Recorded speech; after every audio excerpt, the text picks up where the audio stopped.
Have you ever felt alone, betrayed, like God had let you down? Well, that is exactly what Joseph felt like at a point in his life. You see, Joseph was a man that lived almost 4,000 years ago. And we find his history in the book of Genesis, the first book of the Bible. Joseph went from the life of being on a farm to being the second most powerful person in the land of Egypt. God used him to save the lives of millions of people. But in between, though, Joseph was betrayed by his own brothers, sold as a slave, wrongfully thrown into prison, and more. When we know the end of Joseph's story, we can see how God was in control and how he kept his promises the whole time. And that is exactly what Joseph expresses at the end of his life. But in the middle, it must have been hard to trust God knew what he was doing. In our story tonight, we are going to see Joseph near the beginning of his journey, just as he has arrived in Egypt as a slave to the captain of the guard. So without further delay, the Word of Life Bible Institute drama team presents Joseph.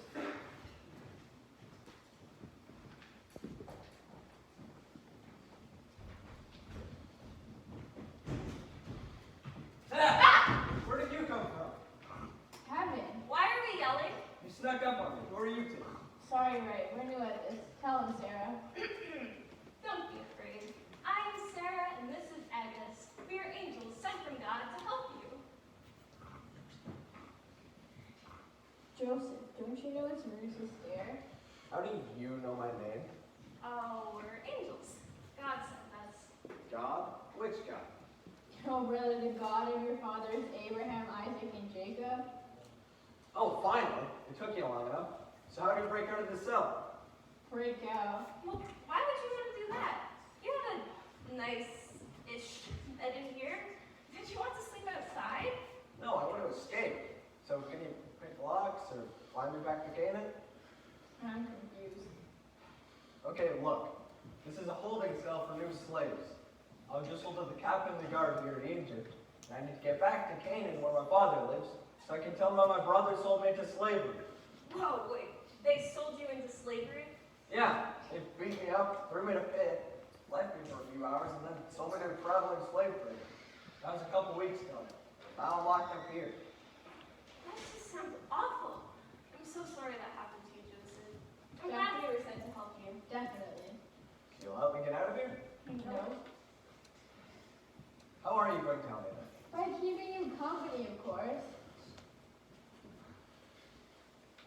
Oh, also, we have a message for you. A message? Yes. Trust in the Lord with all your heart and don't lean on your own understanding. In all your ways, acknowledge Him and He will direct your paths. This is a strange one. Hey, maybe Sarah's not where he's from. This is what you call help? I've been abused, humiliated, treated like an animal. I'm locked 1,000 kilometers from home. God sends a message saying, trust me? Yeah, and see, it also says right there not to trust your own Can understanding. you not? Please? God showed me, He promised me in my dreams that one day my family, the sun, the moon, the stars, everything was bound out to me. Everything was going so well. My father would do virtually anything for me. I was going to receive the family inheritance and be the most respected man in all of Canaan. Is that what God promised you? Well, what else can it be? It's my destiny. It's what I deserve. And what if that's not what God meant?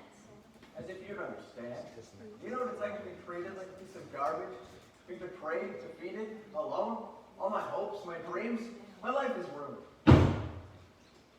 Feeling quite sorry for yourself, aren't Agnes! You know, I think I may have been better off if I didn't have two wingless angels patronize me. Okay, first, only the seraphim have wings. 6 of them and 4 Okay, heads. Agnes, take a minute, please. Joseph, have you thought that maybe God took all of that away from you because He has something better? Better than the head of my own family? Absolutely. May I remind you that I'm quite literally a slave locked away in a holding cell? Well, is anything impossible with God? No. Joseph, He has a plan for your well-being, not for disaster, to give you a future and a hope. All things work together for the good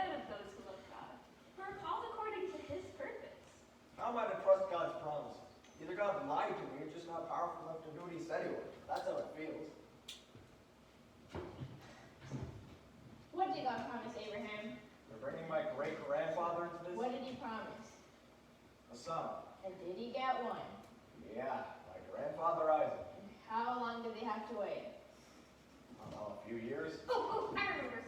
25 years. Abraham was 100 years old when little Isaac was born. He was quite the cute little guy. Oh, you were there? Hmm? We're angels. Try to keep up. Your great-grandmother was 9 years old when she gave birth to your grandfather. Now, why do you think God made them wait so long? Because it's hard. No, it was so that Abraham and Sarah could trust God. Don't you see? God doesn't share the glory with anyone. He made a promise, and he kept that promise in a way that no one could take credit for but him. Okay, what's your point here? Okay, I may not know you very well, but I know God. And I know that never in 10,000 years would he make you the head of your family because you think you deserve it. That's pride and that's arrogance, and God hates that kind of attitude. When God completes his promise, he'll accomplish in a way that no one could take credit for but him. Okay, now I know he's God and all, but I don't really see how. Even if I were to get out of here, my family hates me. I have no money. I don't even know how to get home. You really don't get it, do you? Joseph, you must give up control. You don't do anything. You're powerless in your own strength to accomplish God's plan. What if he doesn't help me? What if his plan is to just leave me to rot in this cell? I can't live the rest of my life like this. Since the dawn of creation, not once has God failed to keep his promise. I know, I've been here the whole time. And you, Joseph, aren't special enough to be the first person in history to whom God breaks his promise. God doesn't waste suffering. What our enemies mean for evil, he turns for our good. But why? Why does he care? What if I don't want to be a part of God's plan? Why can't he just leave me alone?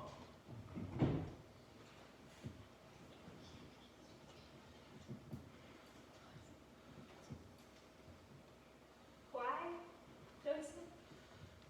Because God loves you. He loves you way too much to leave you out of his plan. Yeah? Well, I don't feel loved. How do you feel, Joseph? I feel alone, hurt, hollow. You say God loves me, I find it hard to believe. All my life has been nothing but suffering. Back home, I tried so very hard to be worthy of love, to earn my place and get what I deserved. All I ever got was rejection, resentment, pain. This is what God's love feels like? I don't want it. I know the place that you live in, a world that's lonely and bruised. I believe God's plan is perfect, but that isn't always easy to do. God never promised to keep you from heartache, but he did promise that he'd be with you. God's love comes with the suffering, alongside it. When you doubt him, when you're hurting, the times that you can't feel, when you're broken, when you hate him in times of confusion and chaos and in pain. God is there in your sorrow, under the weight of your shame. He's there in the heartache and he's there in the storm. God's love will sustain you and protect you and give you a peace that goes beyond understanding. For neither death, nor life, nor angels, nor rulers, nor things present, nor things to come, nor powers, nor height, nor depth, nor any other created thing can separate us from the love of God. I'm not a person worth loving. God doesn't love you because you're worthy. He makes you worthy through his love. He loves us with a never stopping, never giving up, unbreaking, always and forever love. And there's absolutely nothing that you can do to make God love you any more or any less. You are his forever.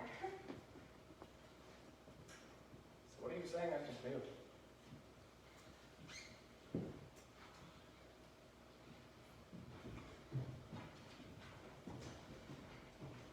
Trust in the Lord with all your heart. Don't lean on your own understanding. In all your ways acknowledge him, and he will direct your paths. Okay, God, you win. I believe you love me, even if I'm a slave. I'll acknowledge you in everything, doing my best to love you back. I'll trust the promise you made me. You're in control now.